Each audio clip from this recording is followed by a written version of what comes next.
Commander Jake Morrison stood on the bridge of the UES Horizon and watched the alien ships gather outside the massive space station. Kepler Prime was neutral ground, where all the galaxy's military powers came once a year to show off their weapons. Jake's ship looked like nothing special next to the others. The Vorthon Empire had brought their newest battleship. It was 3 times bigger than Jake's vessel and covered in gun turrets. Purple energy shields flickered around its hull. The ship's captain was probably very proud of it. Captain Linda Hayes walked up beside Jake. Her ship, the UES Discovery, was docked nearby. To anyone watching, it looked like a simple research vessel. The aliens thought humans only built ships for carrying cargo and studying space rocks. "The Vorthons are showing off again," Linda said quietly. She pointed at their massive ship. "Look at all those weapons," Jake nodded. "They want everyone to be scared of them."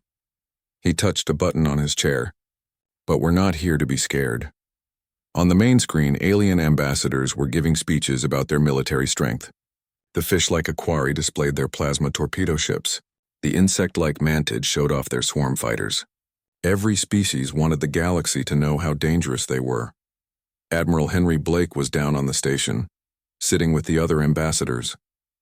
He was an old man with gray hair who always smiled when aliens made fun of human ships. The other ambassadors thought he was weak. They were wrong. "Sir," said Lieutenant Paul Davis from his station, "the scanning is complete. We have full data on every ship here." Jake smiled. The other aliens thought the UES Horizon was just a diplomatic transport. They had no idea it was quietly studying their weapons, their shields, and their weak spots. Every gun, every engine, every piece of technology was being recorded. "Good work," Jake said. "Send the data to Captain Hayes and the other ships." Linda looked at her tablet. Her ship had been doing the same thing. So had the third human ship, the UES Pathfinder. While the aliens showed off, humans were learning everything about them. On the station, Ambassador Zektar of the Vorthons was speaking. He was a big alien with 4 arms and red skin.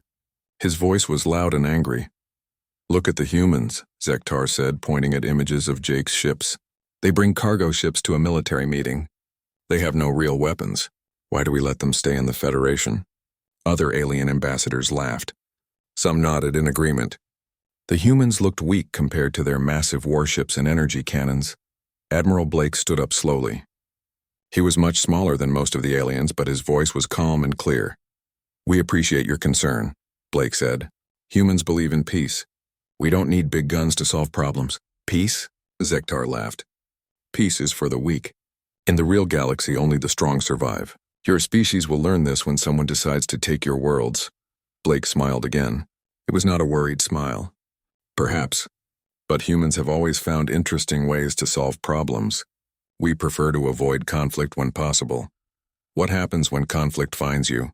asked Ambassador Krita of the Mantid Collective. Her insect eyes glittered with curiosity. "Then we adapt," Blake said simply. "Humans are very good at adapting." The meeting continued for hours. Every species displayed their newest weapons. Energy beams that could cut through starship hulls. Missiles that could track targets across star systems. Shields that could stop almost any attack. The humans showed pictures of their 3 ships. No weapons were visible. The hull plating looked like standard civilian armor. The engines were basic fusion drives that any cargo hauler might use. "Pathetic," Zektar muttered to his advisors. "They're not even trying to pretend they're dangerous." What Zektar didn't know was that human ships were different in ways he couldn't imagine. The UES Horizon's hull wasn't just metal. Hidden inside were systems that could do things the galaxy had never seen. The engines weren't just for moving the ship. They were connected to devices that most aliens would think were impossible. Jake watched the alien ships on his screen.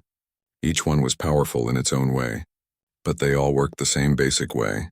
Energy weapons, physical missiles, electromagnetic shields, the same technology every species had used for thousands of years. "Captain," said Ensign Mary Phillips from the communications station, "Admiral Blake is returning to the ship." "Good," Jake said. "Signal the other ships. We're leaving soon." Blake arrived on the bridge an hour later. He looked tired but satisfied. "How did it go?" Linda asked. "About as expected," Blake said. "They think we're harmless. Zektar is already making plans to test us." Jake felt a cold anger in his chest. "Let him try." "He will," Blake said. "Probably within 6 months. The Vorthons can't resist attacking what they think is weak. Should we warn Earth? Linda asked. Blake shook his head. Earth knows. We've been expecting this for years.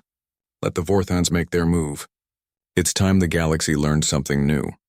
As the human ships prepared to leave Kepler Prime, Jake looked one more time at the alien fleet. Hundreds of warships from dozens of species, all of them powerful, all of them certain that humans were no threat. Admiral, Jake said quietly, are we really ready for this? Blake looked at him with eyes that had seen many battles. Jake, humans have been preparing for this moment for over a century. We've built things the galaxy can't imagine. We've learned things they've never dreamed of. When the time comes, they'll understand what real power looks like. The UES Horizon left Kepler Prime along with its sister ships. To any watching aliens, they looked like 3 harmless vessels heading home to their peaceful worlds. None of the aliens suspected that they had just been studied, analyzed, and cataloged by the most advanced intelligence-gathering systems in the galaxy.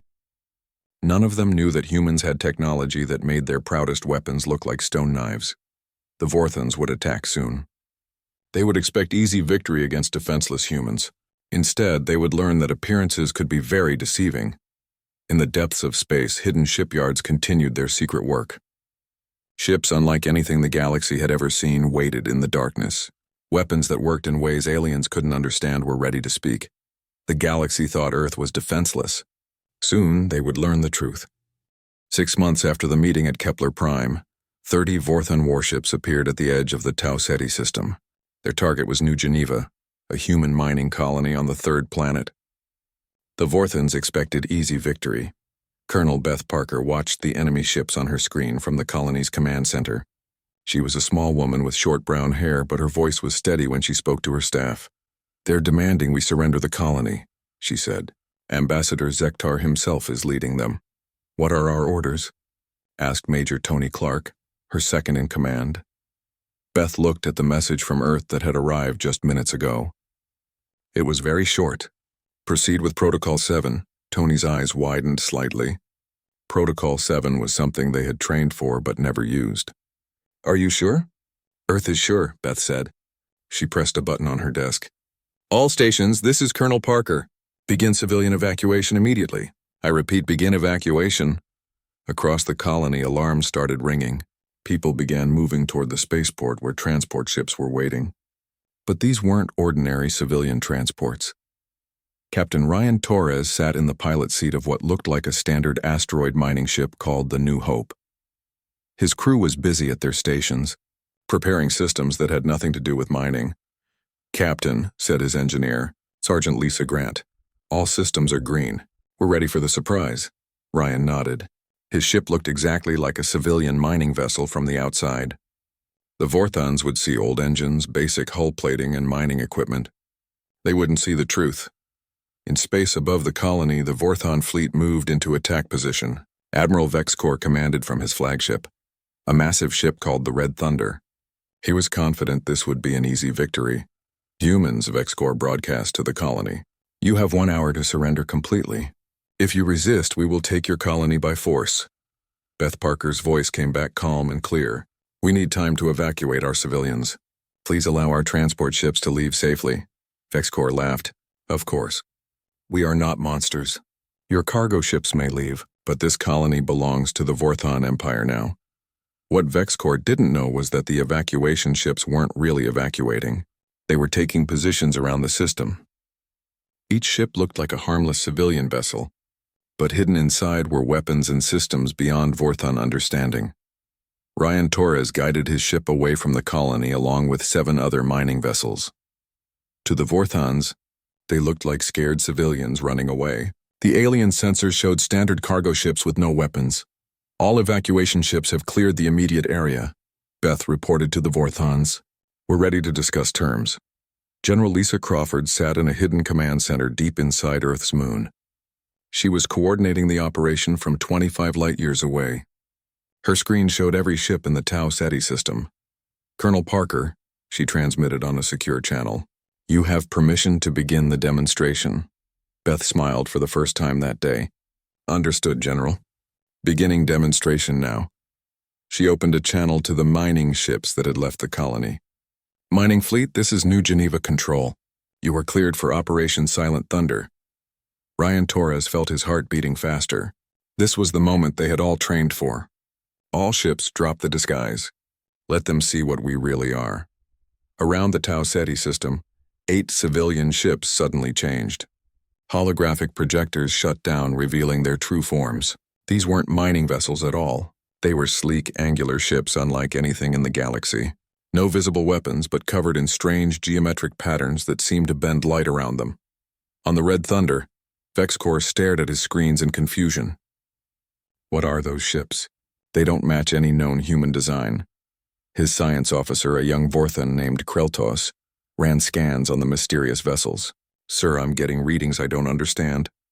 These ships, they're doing something to space itself. VexCorp's confidence began to fade. What do you mean? The energy patterns, sir. They're not using conventional drives or weapons. It's like they're manipulating reality around them. The Vorthan admiral opened a channel to the human ships. Unknown vessels, identify yourselves immediately. What are you? Ryan Torres answered in a voice as calm as still water. We are the New Hope and her sister ships. We are here to protect this colony. You have no weapons, VexCorp shouted. Our sensors show no energy cannons, no missile tubes, nothing. Correct, Ryan said. We don't use weapons like yours. Then how do you plan to fight 30 warships? Ryan's answer was simple. We don't fight. We just turn things off. Before VexCorp could ask what that meant, every system on his ship went dark. The engines stopped. The weapons powered down. The lights went out. Emergency systems failed. Even the artificial gravity shut off. Across the Vorthan fleet, the same thing happened to every ship. 30 massive warships became floating metal coffins in space. No explosions, no energy beams, no violence at all. They just stopped working. In the darkness of his ship, VexCorp activated a handheld communicator. What did you do to us? Ryan Torres's voice came through clearly. We asked your ships to take a nap. They agreed. That's impossible. You can't just shut down a starship. We can shut down anything that uses electromagnetic fields to function, Ryan explained patiently. That includes every electronic system you have. Your computers, your engines, your life support, everything. VexCorp felt cold fear in his stomach. How? That would be telling, Ryan said. The important thing is that you're all still alive. We could have done worse. You're bluffing. This is some kind of trick. Ryan's voice became harder. Admiral, your ships will stay disabled until you leave this system. We'll restore basic life support and emergency engines only. You have 24 hours to get out of human space. And if we refuse, then you'll drift here until your air runs out, Ryan said simply. Your choice. General Crawford watched from Earth as the Vorthan fleet sat helpless in space. This was exactly what human planners had hoped for. A demonstration of power without killing anyone. A message the galaxy couldn't ignore. Beth Parker opened a channel to the Vorthan admiral. Admiral VexCorp, this is Colonel Parker. I'm sorry you chose violence. We offered to discuss terms peacefully. This isn't over, VexCorp said through gritted teeth. The galaxy will hear about this. We hope so, Beth replied. Maybe next time they'll believe us when we say we prefer peace. Hours later, the Vorthan ships limped out of the system with just enough power to reach home. Their weapons stayed disabled. Their pride was broken. They had learned that humans were not defenseless prey. Ryan Torres brought his ship back to New Geneva. To anyone watching, it looked like a mining vessel again. The holographic disguise was perfect. Good work, people, he told his crew. The galaxy just got its first lesson about human technology. But this was only the beginning. Word would spread about what happened at Tau Ceti. Some aliens would be curious, others would be frightened, and some would be very, very angry. The Vorthans had made their mistake. They had tested what they thought was weak prey and found a predator instead. Soon the rest of the galaxy would have to decide what to do about the humans who could make starships stop working with no visible weapons. The age of human secrets was ending. The age of human power was about to begin.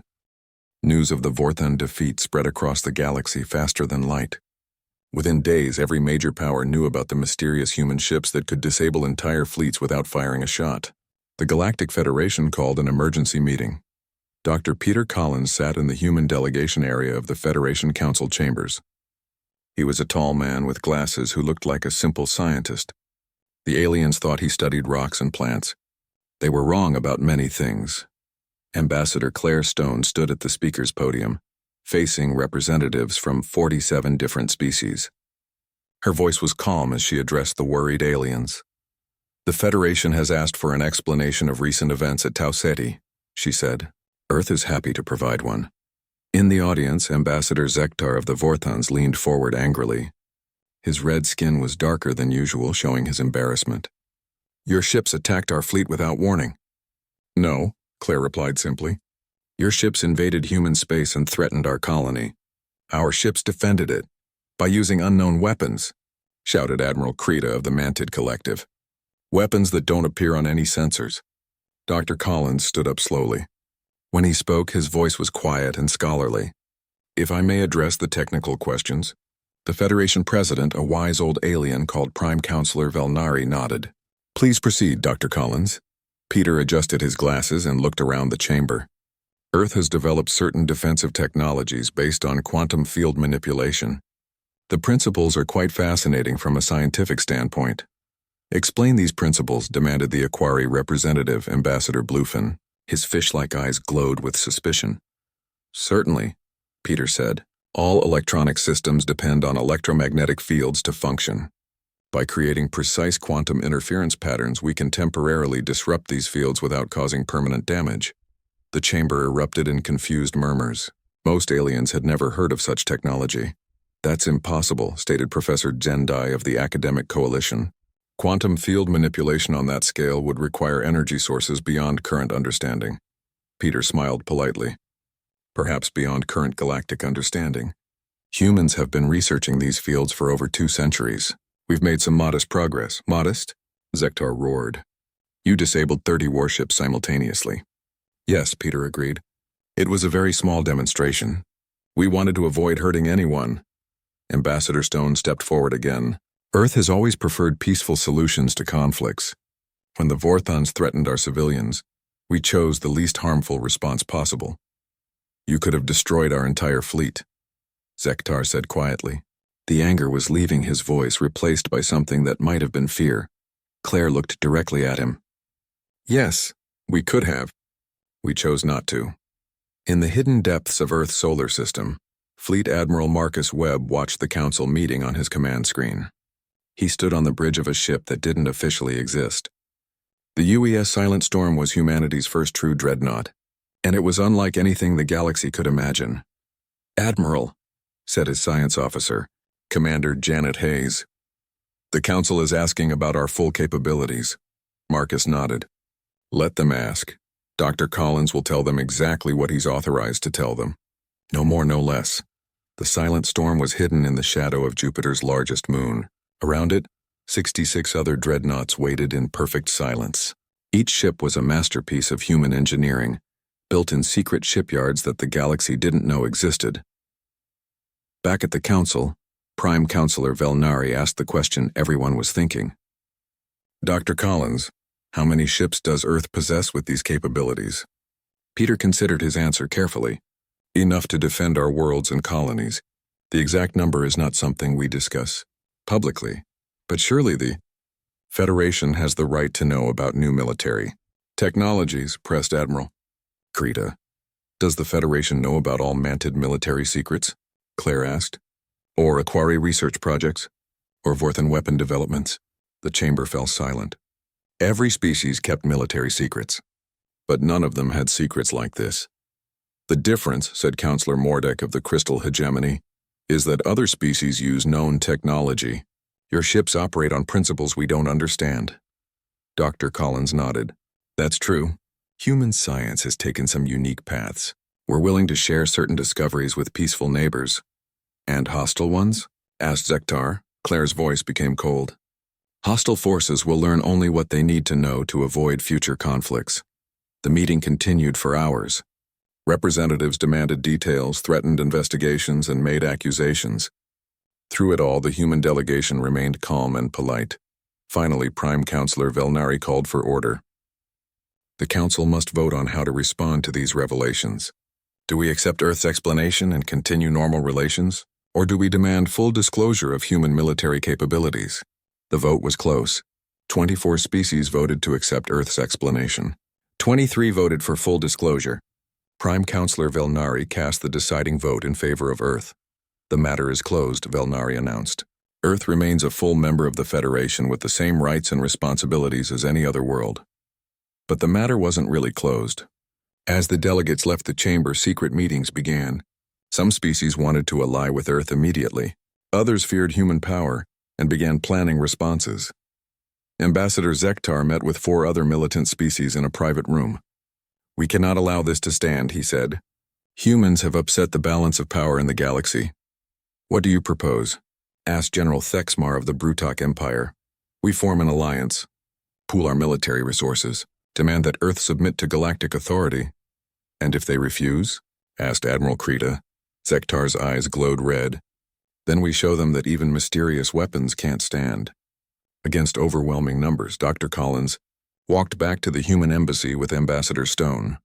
They looked like tired diplomats after a long day of politics. Neither spoke until they were in a secure room. "How much do you think they believed?" Claire asked. Peter smiled.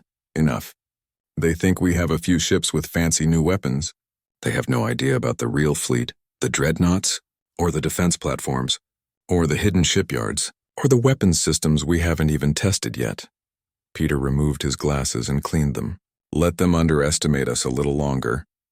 Claire looked out the window at the alien ships docked around the Federation station. "Zektar is planning something. The other militant species are getting nervous.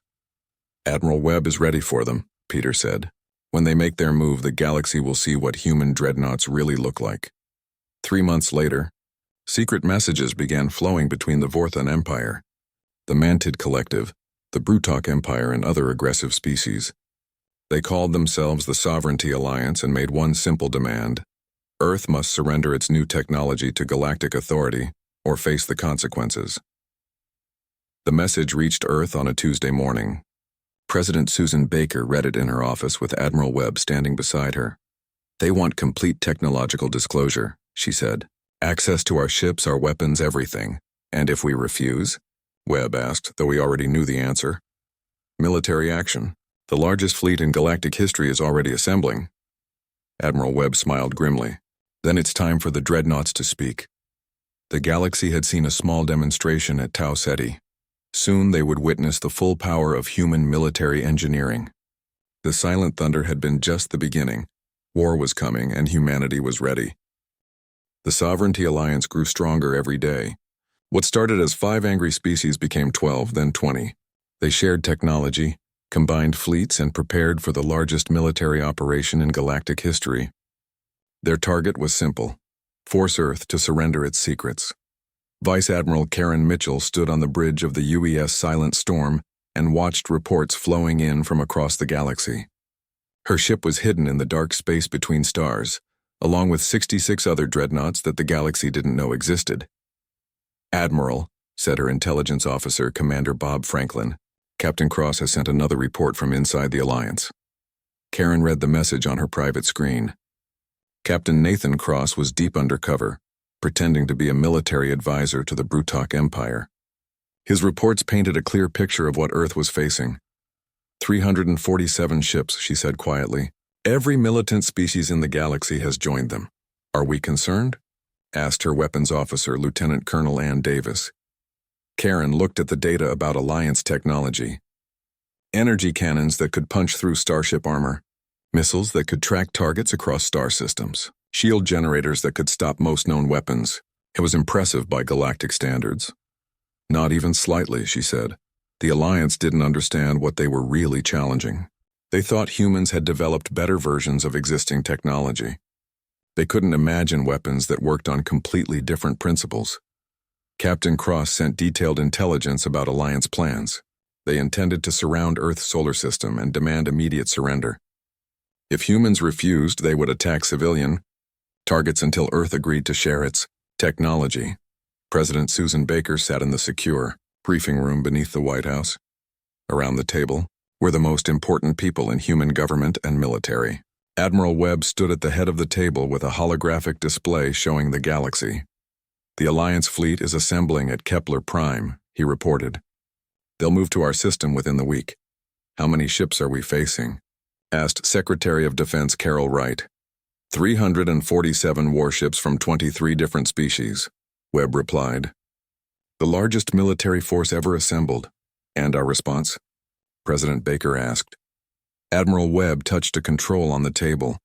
The holographic display changed to show the true scope of human military preparation: hidden shipyards around dead stars, defense platforms disguised as asteroids, weapon systems that had never been tested in combat.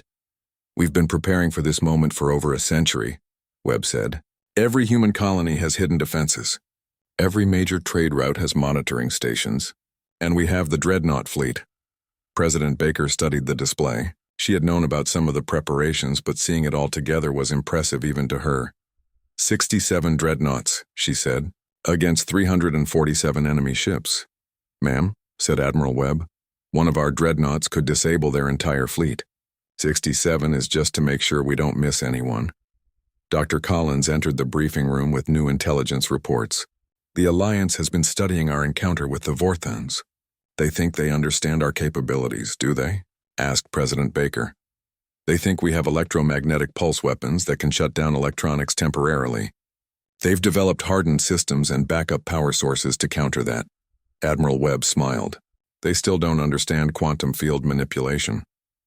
What they've built might resist conventional EMP attacks, Dr. Collins agreed. But our Dreadnoughts don't use conventional anything. General Helen Carter spoke from her position at the table. What about civilian casualties? If the Alliance attacks our colonies, they won't get the chance, Webb said firmly. We're going to end this before it starts. The Alliance fleet gathered at Kepler Prime like a storm preparing to break. Admiral Zektar commanded from his new flagship, the Sovereign Thunder, surrounded by the most powerful warships in the galaxy. Each species had brought their best technology and most experienced crews. Captain Cross observed the preparations from his position as military advisor to General Thexmar. The Brutok general was excited about the coming battle. The humans will surrender quickly, Thexmar said confidently. They have perhaps 50 ships. We have almost 400. Cross nodded and agreed while secretly recording every detail of Alliance preparations. The aliens had no idea they were being watched by human intelligence networks across the galaxy. What if their weapons are more advanced than we think? Cross asked carefully. They disabled 30 Vorthon ships, Thexmar replied. We have over 300. Even if they can shut down half our fleet, the other half will destroy them. Cross sent his final report to Admiral Webb. The Alliance believed they had overwhelming numerical superiority. They expected quick victory through sheer numbers. They were about to learn that sometimes quality mattered more than quantity. Vice Admiral Mitchell received her final orders as the Alliance fleet prepared to move. The Silent Storm and her sister ships had taken position throughout Earth's solar system. Each dreadnought was hidden using technology that made them invisible to every known sensor type. All ships report ready, announced her communications officer. Lieutenant Sandra White, Karen opened a secure channel to Admiral Webb. Admiral, the Dreadnought fleet is in position. Understood, Webb replied. You are authorized to reveal the fleet when the Alliance enters our system. Show them what human engineering really looks like. Copy that, sir. The Dreadnoughts are ready to speak. The Alliance fleet left Kepler Prime in perfect formation, 347 ships arranged in attack groups, each one commanded by experienced officers who had won battles across the galaxy. They moved toward Earth with absolute confidence. Admiral Zektar stood on his bridge and looked at the tactical display. In 3 days, we'll reach the human home system. In 4 days, they'll surrender their technology to us. His science officer, a young Vorthon named Kreltos, studied sensor readings of the space ahead. Sir, I'm not detecting any human ships moving to intercept us.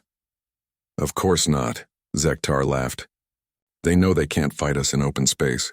They're probably hiding behind their planets, hoping we'll be merciful. What Zektar didn't know was that human ships were already watching them. Invisible scouts tracked every Alliance vessel, recording their positions and analyzing their weaknesses. The Dreadnoughts waited in perfect silence. President Baker gave her final authorization from the secure command center beneath Washington. Admiral Webb, you have full authority to defend Earth and all human colonies. Use whatever force is necessary. Webb stood in the command center of the UES Thunder's Edge, humanity's newest and most powerful dreadnought. Around him, holographic displays showed the approaching Alliance fleet and the positions of every human ship. "Ma'am," he said to the president, "the Alliance fleet will reach our outer system in 18 hours. When they arrive, they'll find more than they bargained for." The storm was about to break. The largest fleet in galactic history was moving toward Earth, expecting easy victory. Instead, they would discover what happened when a predator was finally forced to show its teeth. The age of human secrecy was ending. The age of human dominance was about to begin. The Sovereignty Alliance fleet emerged from hyperspace at the edge of Earth's solar system, like an unstoppable tide. 347 warships arranged in perfect attack formation, their weapons charged and shields raised. Admiral Zektar looked at his tactical display with satisfaction. "There," he said to his bridge crew, "the human home system. Soon they'll learn the price of defying the galaxy." His sensors detected 47 human ships moving to intercept them. The vessels looked like hastily armed civilian craft, exactly what the Alliance expected from a weak species trying to defend itself. Admiral Sandra Price commanded the human fleet from her flagship, the UES Defender. To alien sensors, her ships appeared to be converted cargo haulers and passenger transports. The Alliance had no idea they were looking at carefully designed decoys. "Admiral Zektar," Price broadcast on all frequencies, "you are entering human space without permission. Please state your intentions." Zektar's reply was filled with arrogance. "We come to restore order to this galaxy. Surrender your illegal weapons technology immediately, or face the consequences." "I'm afraid we can't do that," Price responded calmly. "These are our territorial waters. Please turn around and leave." 47 ships against our fleet? Zektar laughed. "You're either very brave or very stupid." "Perhaps both," Price said. "But we're not alone." Deep in Earth's solar system, Fleet Admiral Marcus Webb stood on the bridge of the UES Thunder's Edge. His ship hung in the shadow of Mars, invisible to every sensor the Alliance possessed. Around him, 66 other dreadnoughts waited in perfect silence. "Sir," reported his communications officer, Lieutenant Carol Johnson, "Admiral Price has made contact with the Alliance fleet." Webb nodded. "Signal all ships. Prepare to drop stealth systems on my command." The Thunder's Edge was humanity's most advanced warship, built using technology that the galaxy couldn't understand. Its hull was made from materials that bent space-time around them. Its weapons could manipulate reality itself. Captain Danny Rogers commanded the UES Thunder's Edge's sister ship, the U.S. Storm's End. Like all dreadnought captains, he had trained for this moment his entire career. "Captain," said his weapons officer, Major Lisa Murphy, "all systems are ready. We can disable the entire Alliance fleet in under 10 minutes. Danny checked his orders one more time. Admiral Webb had been very clear. Show overwhelming force but avoid killing unless absolutely necessary. Humans preferred to win through shock rather than slaughter. "Understood," he said. "Prepare for quantum field deployment." In the Alliance fleet, Admiral Zektar was growing impatient. "Admiral Price, you have 30 seconds to order your ships to surrender. After that, we open fire." Price's voice remained steady. "I'm sorry you feel that way. But before you make any hasty decisions, you should know something." "What?" "You're not just facing 47 ships. You're facing the entire human fleet." Zektar looked at his sensors. They still showed only the small human force ahead of them. "I see nothing else." "Look again," Price said quietly. Admiral Webb opened a channel that reached every ship in both fleets. His voice was calm but carried the weight of absolute authority. "This is Fleet Admiral Marcus Webb of the Earth Defense Force. You came to our home. You threatened our families. You demanded our surrender." He paused for a moment. "We offered you peace. You chose war. Very well." Across Earth's solar system, 67 dreadnoughts dropped their stealth systems simultaneously. The space around the Alliance fleet suddenly filled with ships that seemed to materialize from nothing. Each dreadnought was sleek, angular, and unlike anything the galaxy had ever seen. On the Sovereign Thunder, Zektar stared at his screens in disbelief. Where did they come from? His science officer's voice was shaking. "Sir, they were there all along. Our sensors just couldn't detect them." "That's impossible. They're using some kind of space-time distortion field. It bends light and energy around their hulls." Zektar quickly counted the new ships. 67 dreadnoughts. They were hiding 67 dreadnoughts. General Helen Carter coordinated the battle from Earth's command center. Her screen showed every ship in the solar system, both human and alien. The tactical situation was clear. The Alliance was completely surrounded. Admiral Webb, she transmitted on a secure channel. You have authorization to proceed. Webb's reply was simple. Thank you, General. Beginning demonstration now. Captain Rogers received the signal he had been waiting for. All ships, this is Storm's End. You are cleared to engage. Show them what silence sounds like. The Dreadnoughts didn't fire conventional weapons. There were no energy beams, no missiles, no explosions. Instead, they projected invisible fields that reached out to touch every Alliance ship simultaneously. The effect was immediate and total. Across the entire Alliance fleet, every electronic system simply stopped working. Engines went dead. Weapons powered down. Life support systems failed. Artificial gravity shut off. Even handheld communicators went silent. In the darkness of his ship, Admiral Zektar activated an emergency beacon that still worked. What did you do to us? Webb's voice came through clearly. We asked your ships to go to sleep. They agreed.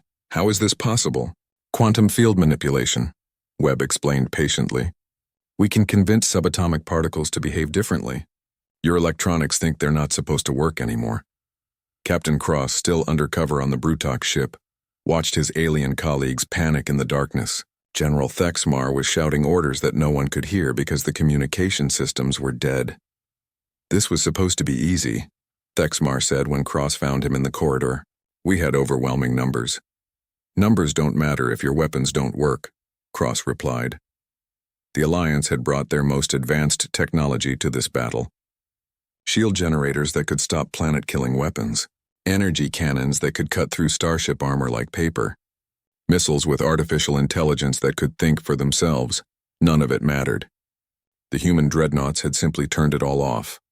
Admiral Webb opened a channel to the helpless Alliance fleet. This demonstration is over. You have exactly 1 hour to restore minimum life support and emergency engines to your ships. Then you will leave human space and never return. And if we refuse? Zektar asked through gritted teeth. Webb's voice became cold. Then you'll drift here until your air runs out. This is the only mercy you'll receive. You can't just leave us here. Watch us, Webb said simply. You came here to conquer. Now you're learning what it feels like to be helpless. President Baker watched the battle from her secure bunker. In 7 minutes, the largest military force in galactic history had been reduced to floating scrap metal. Not one human ship had been damaged. Not one Alliance ship had been destroyed. Admiral Webb, she transmitted. The galaxy is watching this on all communication channels. What message do you want to send? Webb considered his answer carefully. That humanity is done hiding. We've been patient, peaceful, and generous, but we're not weak and we're not victims. An hour later, the Alliance ships began limping out of Earth's solar system. Their weapons remained disabled. Their pride was shattered. The most powerful military alliance in galactic history had been defeated without a single shot being fired. Captain Rogers watched them go from the bridge of Storm's End. Think they'll be back? Not those ships, Webb replied. But others will try eventually. The galaxy needs to understand that Earth is under our protection now. Admiral Zektar's ship was among the last to leave. As the Sovereign Thunder crawled toward the edge of the system on emergency power, he transmitted one final message. This isn't over. Admiral Webb, the galaxy will unite against you. Webb's response was quiet but firm. Then the galaxy will learn the same lesson you just did. Earth is not defenseless. We've been watching, waiting, and preparing. The next time someone threatens our people, there will be no warning, no mercy, and no survivors. The Dreadnoughts had spoken in their silent language of overwhelming power. Their message was clear. Humanity was no longer hiding in the shadows. They were the new apex predator of the galaxy, and anyone who forgot that fact would do so at their own peril. As the Alliance fleet disappeared into hyperspace, Admiral Webb gave his final order. All ships resume stealth operations. Return to patrol positions. The galaxy knows we exist now. Let's make sure they remember why that matters. The age of human secrecy was over. The age of human dominance had begun, and in the dark spaces between the stars, 67 dreadnoughts returned to their silent watch, ready to speak again whenever peace was threatened. The galaxy would never be the same.